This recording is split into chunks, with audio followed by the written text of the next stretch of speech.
Chairman Gomer, Ranking Member Raskin, and members of the committee, my name is Jason Galanis.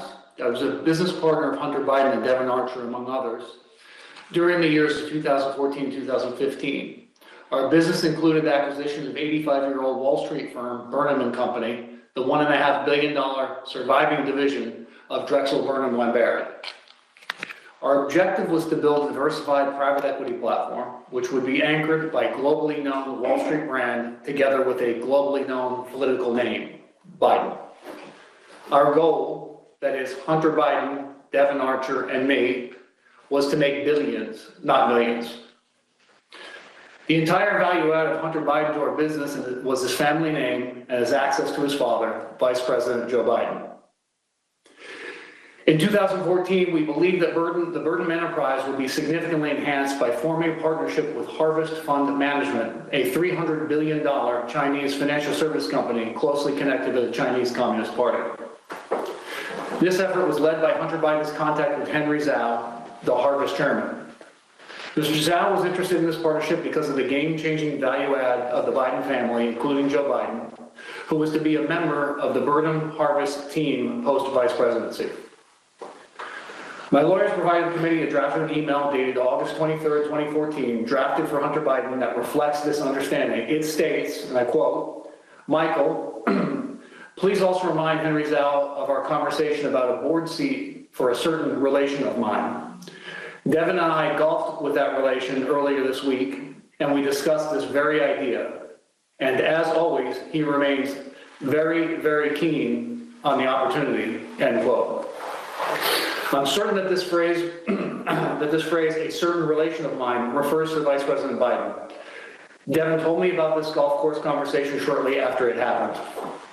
Ultimately, this paragraph was deleted from the final version, with Hunter following our general rule of thumb on business deals: say it, forget it, write it, regret it. Further to that, I recall being with Hunter Biden and Devon Archer at the Peninsula Bar in New York, where Hunter took a call from his father and told him things were going well with Henry Zhao and Harvest, and that he might need a little help getting across the finish line. It was not the only time I heard Hunter speak with his father for business reasons.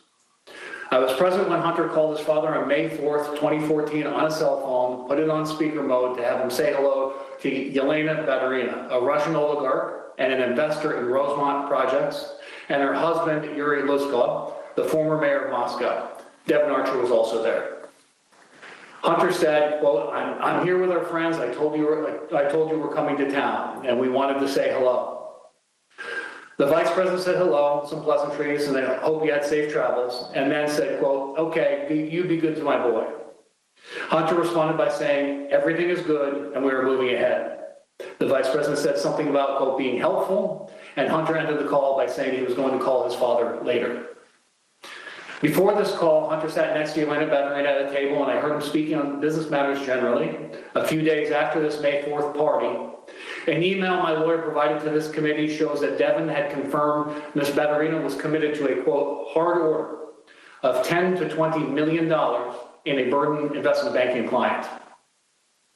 In an effort to build this financial platform, I engaged in unlawful conduct.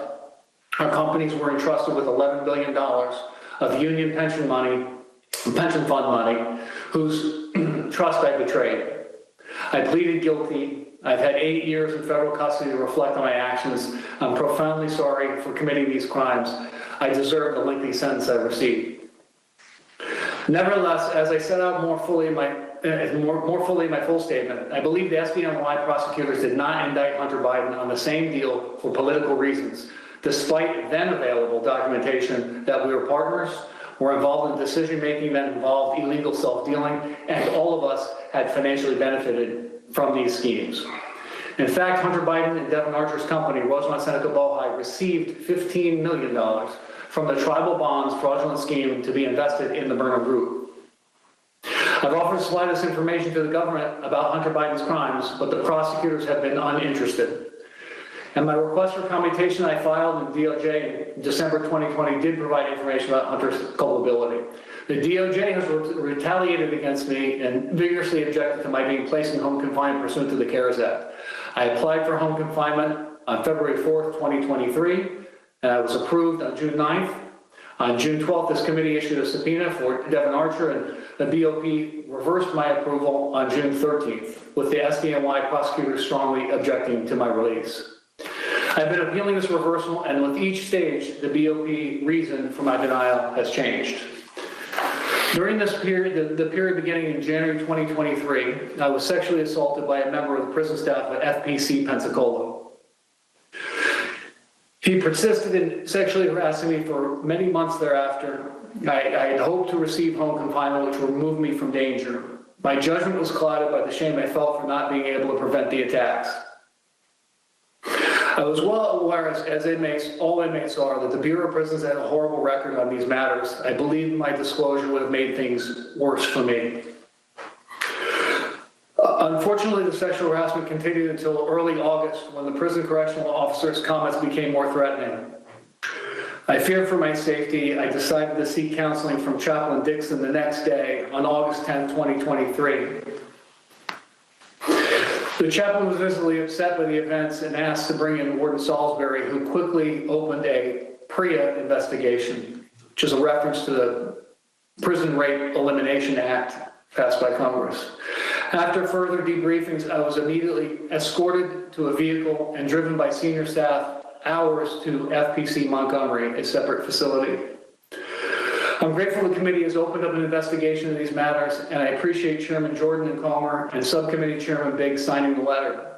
I believe I've been a victim of a pattern of retribution by the Department of Justice. I believe I'm putting myself at grave risk within the BOP for providing information on these matters concerning the president and his son. I've been treated professionally at Montgomery. I want to thank Case Manager Coordinator Anthony Barnes and Warden Randy Keys for their help in facilitating access to my attorney prior to this interview. Thank you, Mr. Galanis, and I want to thank all